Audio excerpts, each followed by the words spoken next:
கதிரவந்தர், இப்போ இந்த வேலூர் மாவட்டம்னாலே ராணுவ வீரர்கள் அங்கு இந்த சத்துவாச்சேரி உள்ளிட்ட பகுதியிலிருந்து அதிக எண்ணிக்கையில் அந்த ராணுவ வீரர்கள் அங்கு ராணுவ பணிகளில் சேருவதும், அவர்கள் அந்த பணிகளில் இருந்தவங்க ஓய்வு பெற்றவங்க நிறைய பேர் இருக்கிறதும், புதிதாக ராணுவத்தில் இணைவதற்கு அந்த இளைஞர்கள் ஆர்வமாக இருப்பதும் தொடர்ந்து கொண்டே இருக்கிறது.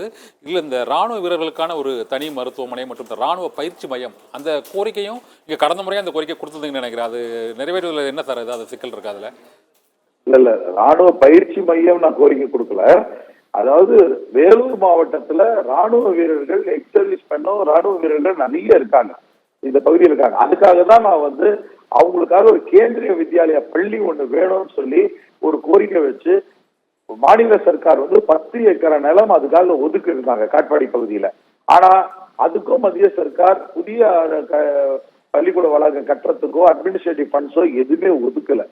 மாறாக அந்த திட்டத்தை நாங்க எல்லாமே லேண்டை கூட ஹேண்ட் ஓவர் பண்றோம்னு போன போது கூட, கலெக்டர் கொடுத்த போது கூட அதை வாங்க மறுத்து விட்டு இன்னைக்கு வரைக்கும் அது கிடப்பில போட்டிருக்கு அந்த மத்திய சர்க்கார். அது மட்டும் இல்ல, ஒரு முக்கியமான விஷயம் என்னன்னா, நான் எஜுகேஷன் கமிட்டியில இருந்து ஹெச்ஆர்டி கமிட்டியில இருந்து நான் அடுத்து டிஃபென்ஸ் கமிட்டியில மாற்றினாங்க.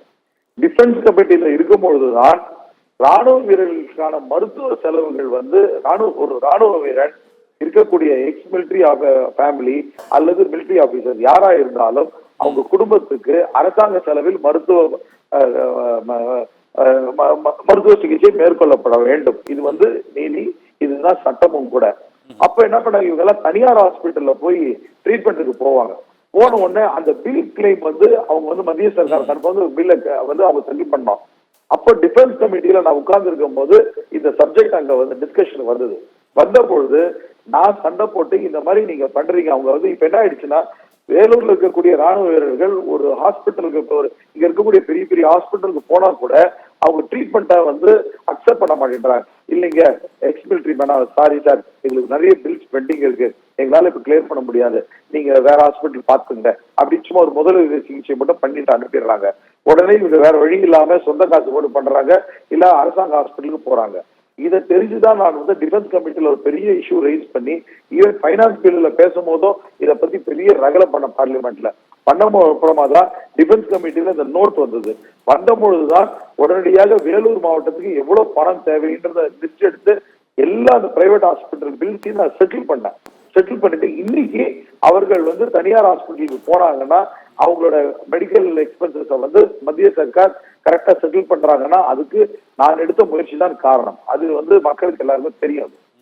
ஆனா ராணுவ வீரர்களோட ரெக்ரூட்மெண்ட்டை பொறுத்த வரைக்கும் ரெக்ரூட்மெண்ட் பண்ணாங்க. அது அக்னிபாத்ன்ற ஒரு திட்டம் மத்திய சர்க்கார் கொண்டு அதுக்கான ரெக்ரூட்மெண்ட் பண்ணாங்க.